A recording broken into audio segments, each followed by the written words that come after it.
he's actually saying, I've heard it from an American. And the Americans, they've been doing this for a long time, and if they can do it, obviously we can get away with it as well. You can imagine the number of Americans who were pretty upset about this kind of thing. No question about it. Let's keep reading now, shall we? I do therefore humbly.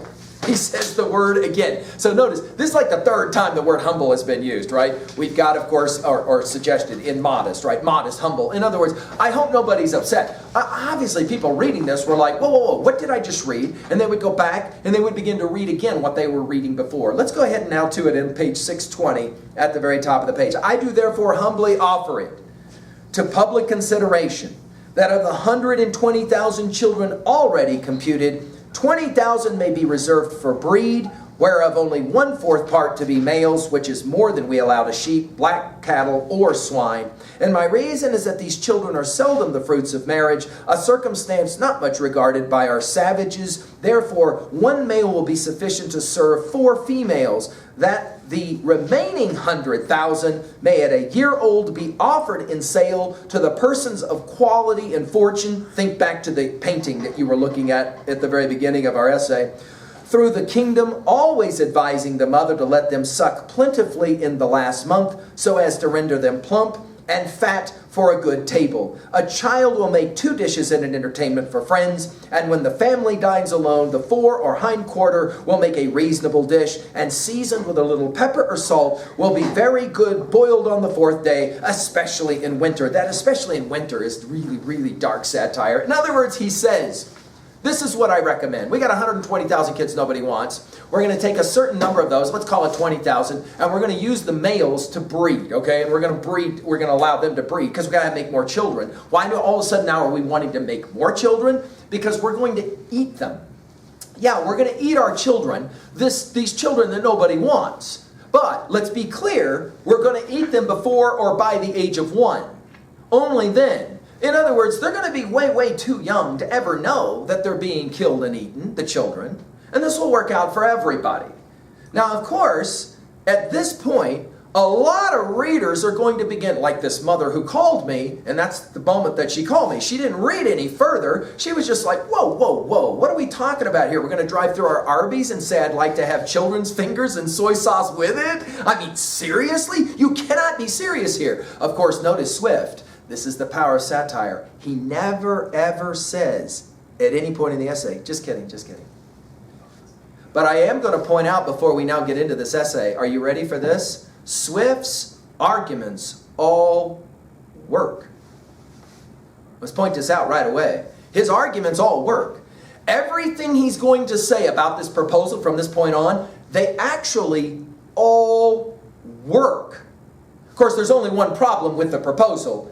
It's, what would he say? Immoral to eat any human being, much less children, without ever saying it. Let's put it in our notes at 2A. Without ever saying it, Swift raises a fundamental question. I'll raise it now, and then we'll marvel at the way he raises it without ever saying it. The question is, of course, a simple one. Which is worse, to eat a child before the age of 1, or to let that child grow up homeless and ruined? Which is morally worse? Again, he doesn't ever ask this question. He just asks this question. The entire essay is, in fact, this question. If you have a problem with eating children before the age of 1, and you consider that immoral, in other words, then how can you have absolutely no problem with walking the streets of Dublin and seeing all these starving children and then continuing to do things that will create more problems for them, more poverty for them?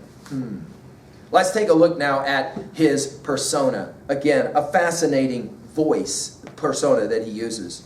I have reckoned upon a medium that a child just born will weigh 12 pounds, and in a solar year, if tolerably nursed, increases to 28 pounds.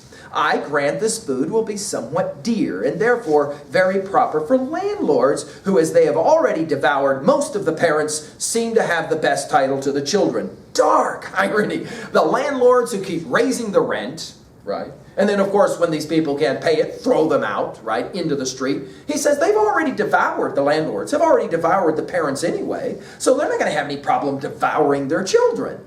Dark irony. Notice how this only works, this paragraph sentence only works, if you understand there's 2 meanings to the word devour. Did you notice this? Devour can mean quite literally to eat, or devour can mean to destroy. In other words, through economic destruction, these poor people are totally ruined. And once they don't have any place to live, now they are, well, what do we call them in our country? Homeless. Oh, wait. Maybe that's why this essay continues to be read on university campuses. Because all you have to do is Google the number of children under the age of 10 last night who in this country slept on the streets of this country last night. That is not a hard stat to find. Of course, forget about the tens of millions of children last night outside of this country who are homeless, who slept somewhere on the streets. We're familiar, aren't we, with those millions of children, for example, we know of, who live on the garbage dumps outside of Rio de Janeiro, completely homeless, hunting in packs. Much has been written and said about these children and how tragic it is. There is nobody there to take care of all of these kids. We think of other places in the world like Bangkok and other places where all kinds of children are homeless. Nobody wants them. What are you going to do with them? I know, let's eat them. No, that's immoral. Really? Immoral to eat them at the age of 1, but not immoral to do nothing about them in their homeless condition when they're 5? Again, let's just point out, this is going to be nasty satire, and Swift reaches across the years, and he will grab us as readers by the throat and say, wait a minute, before you decide that my proposal is so immoral, you might want to ask a simple question. How many children in the country you live in are completely unwanted and abused, and there's nothing anyone's doing about it? Whoa, very interesting. Let's continue. Infant's flesh. Okay, can I just point this out? I'm sorry, this is a very disturbing essay to read out loud. It's a disturbing essay to actually comprehend, because Swift is now, as if it's not enough. Dude, you've made your point. Right. We're devouring the poor people, and therefore it's no problem to devour their children. No. Swift is like, no. You need to hear what I'm saying. We're going to go into this in detail. I'm going to outline how this is brilliant business. We're going to create import and export. I'm going to make the Commonwealth wealthy. I definitely need my statue in downtown London after you hear my proposal, because this is called a win-win-win. Whoa, this is going to be great. But watch how he does it. It's just dark irony, right? Infant's flesh will be in season throughout the year, but more plentiful in March and a little before and after, for we are told by a grave author, an eminent French physician, that fish being a prolific diet, there are more children born in Roman Catholic countries about 9 months after Lent than at any other season. Therefore, reckoning a year after Lent, the markets will be more glutted than usual, because the number of popish infants is at least 3 to 1 in this kingdom, and therefore it will have one other collateral advantage by lessening the number of papists among us. Dark irony. Of course, Catholics will not allow for, in Swift's day, of course, and continuing, the idea of contraception, and therefore you have more children. Why is it the case so often that we have so many children in families, and then the families can't take care of the children? Notice he's going to bring religion into it. So already you've got man Swift working on multiple levels here. Nasty stuff.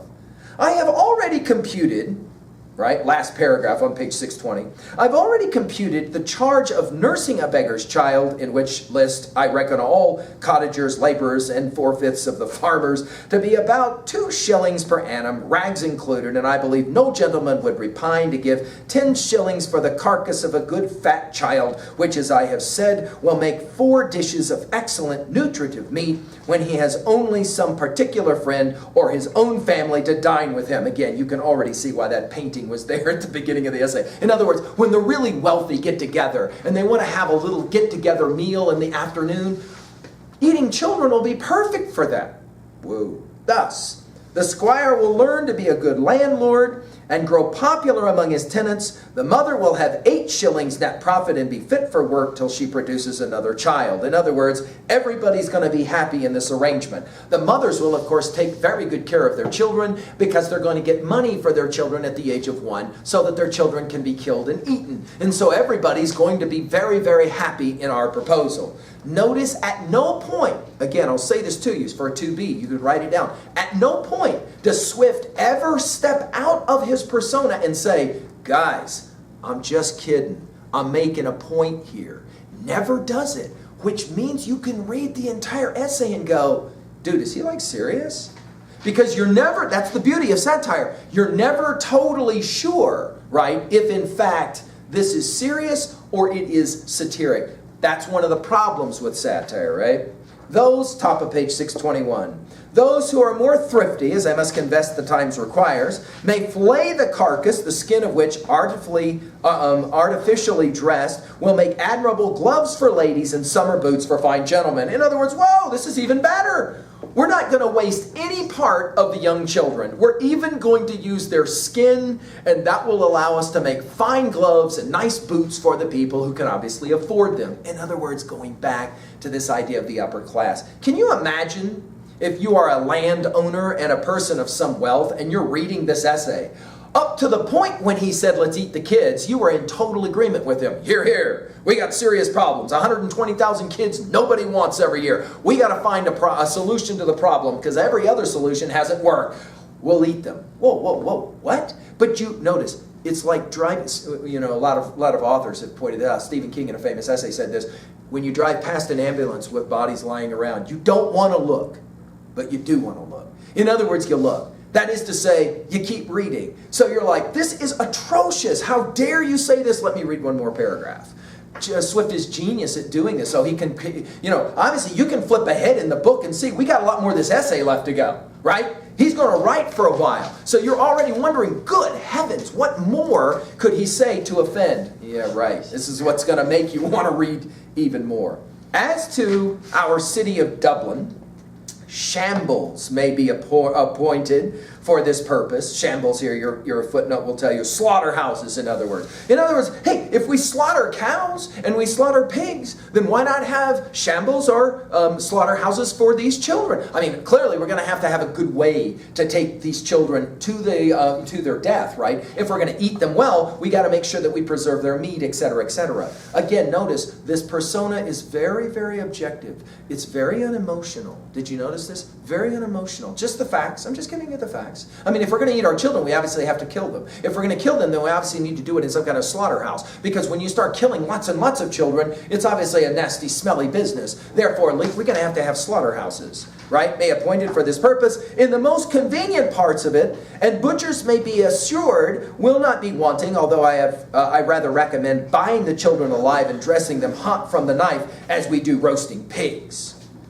A very worthy person, it's the second time he said this, before it was a worthy American, a very worthy person, a true lover of his country, and whose virtues I highly esteem, was lately pleased in discoursing on this matter to offer a refinement upon my scheme. He said that many gentlemen of this kingdom, having of late destroyed their deer, he conceived that the want of venison, the lack of deer in other words, might be well supplied by the bodies of young lads and maidens not exceeding 14 years of age, nor under 12, so great a number of both sexes in every country being now ready to starve for want of work and service, and these to be disposed of by their parents, if alive, or otherwise by their nearest relations. In other words, I got a great idea. He says, a friend of mine suggested, you know what, you're onto something here. Instead of just killing them at the young age, let's take all of the young kids who are like around the age of 10 to 12, who nobody wants anyway. I mean, all they're doing is running the streets and causing havoc and problems, and let's put them out in the forests where we used to hunt for our deer, but we've killed all of our deer. Note the irony here. The wealthiest people had their own forests where they could stock them so they could go and kill their deer, but they've killed all their deer, and now he says they can just stock them with these kids. Let them run around, we'll kill them, and then we'll eat them. What a great plan. Dark irony.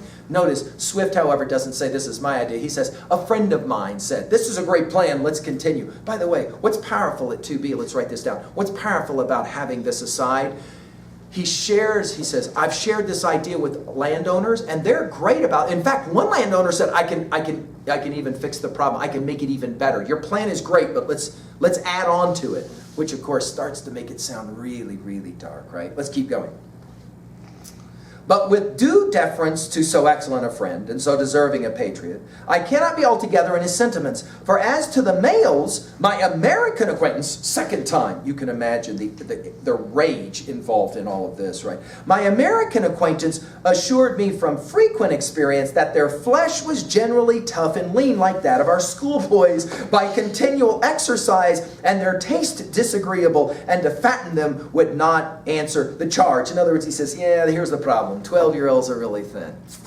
They're running around the streets, getting in trouble, and they're really thin. And because they're thin, when you eat them, my American friend has told me, because they do this all the time in America, my American friend has told me they're really tough meat, not really good. Maybe you can do jerky out of the meat, but other than that, probably not. You can fatten them up, but then that defeats our purpose. We obviously don't want to spend any more money on feeding these children than we can, right? Whoa.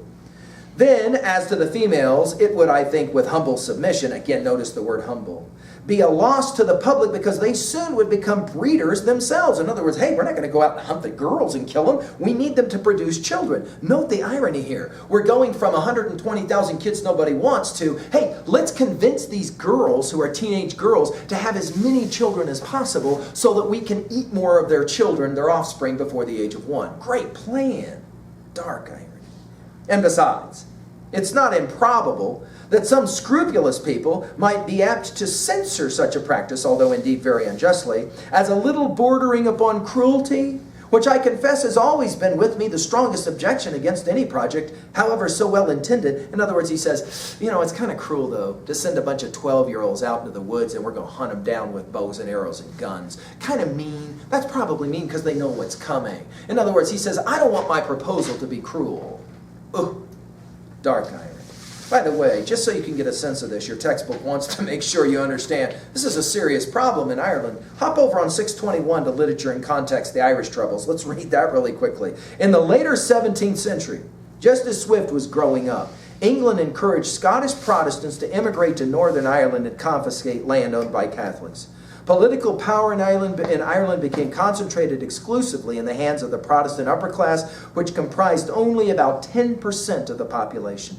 Catholics were the targets of relentless discrimination. For example, they were not allowed to reside in towns but had to content themselves with living in rural settings. England's exploitive economic policies combined with crop failures in the 1720s to trigger a crisis. Many farmers found it impossible to pay rent to their English landlords, and the streets teemed with beggars. This desolate situation was the background for a modest proposal. The Connect to Literature in his essay, Swift appears to condemn the Irish Catholics in the same way as the social class he mocks. What possible motives might Swift have for using such a strategy? Of course, possibly that they will provide food for the population while diminishing the number of hungry individuals. Dark irony here, dark irony. Back to the essay. But, in order to justify my friend, he confessed that this expedient was put into his head by the famous Psalmsoner, a native of the land of the island Formosa. Of course, your sidebar here, Psalmsoner here, Swift refers to a fictitious account of cannibalism in Formosa as made by an impostor, right? In other words, notice he says, yeah, I've heard that other people do this as well, eating of children, right? Who came from thence to London about 20 years ago and in conversation told my friend that in his country, when any young person happened to be put to death, the executioner sold the carcass to persons of quality as a prime dainty, and that in his time, the body of a plump girl of 15 who was crucified for an attempt to poison the emperor was sold to his imperial majesty's prime minister of state and other great mandarins of the court in joints from the gibbet at 400 crowns. Neither indeed can I deny that if the same use were made of several plump young girls in this town who without one single grout to their fortunes cannot stir abroad without a chair and appear at the playhouse and assemblies and foreign fineries, which they never will pay for, the kingdom would not be the worse. In other words, he says, all of these girls growing up with absolutely nothing, they're never going to end up in, going to plays, well-dressed. So, it's kind of borderline, this question about what do you do with them, eating them even if they're older, might be an okay idea. It's going to solve the problem of all these beggars walking around the streets that we rich people have to look at on our way to go watch the plays. Whew. Dark irony, dark irony. Some persons, I'm at the top of 622 now, some persons of a desponding spirit are in great concern about that vast number of poor people who are aged, diseased, or maimed. And I have been desired to employ my thoughts, what course may be taken to ease the nation of so grievous an encumbrance. Whoa, this is going to get bad. He says, forget about the young. What about all the old people that nobody wants anymore? Nobody takes care of them. They're poor. What are we going to do with all those old people? They are an encumbrance. Now, all of a sudden, if you're an astute reader, you're starting to predict, oh no, dude, where are we going with this? Notice, modest, humble, no one's going to be offended proposal. But he says, I am not in the least pain upon that matter, because it's very well known that they are every day dying and rotting by cold and famine and filth and vermin as fast as can be reasonably expected. In other words, they're going to die off anyway. Whoa, know what he's saying without saying it. In other words, hey, we don't got to worry about the old people. The landlords are taking care of them and killing them off fast enough anyway. We don't got to worry about them. Whoa. And as to the younger laborers, they are now in almost as hopeful a condition. They cannot get work and consequently pine away for want of nourishment to a degree that if at any time they are accidentally hired to common labor, they have not strength to perform it, and thus the country and themselves are happily delivered from the evils to come. In other words, he says, you could give these kids jobs, but the problem is they're so malnourished that they can't work anyway. Giving them a job, I mean, you could give them a job, but they can't work. Of course, later, many years later, this essay will be read and the same argument will be made. What's the point of giving people who are uneducated work? If they don't have an education, giving them a job is of no benefit to them because they can't really do much of a job if they cannot read and they cannot write. Ergo, they need an education. An education, by the way, that would be equal to the education of the people who own the factory. Ah, those people have a different kind of education often, don't they, right? They go to the elite schools, the private schools, or the well-funded public schools. This essay has been read on multiple levels over the years. I have too long digressed, and for those of us that are having trouble even focusing to stay with this essay, note the irony of it. Swift goes, oh, I'm sorry, I lost my point. I'll get back to my real point. Of course, hey, every single word of this essay is brilliantly crafted. He has digressed to just make the point even more harshly, right? I've digressed, and therefore will return to my subject. I think the advantages of the proposal which I have made are obvious and many, as well as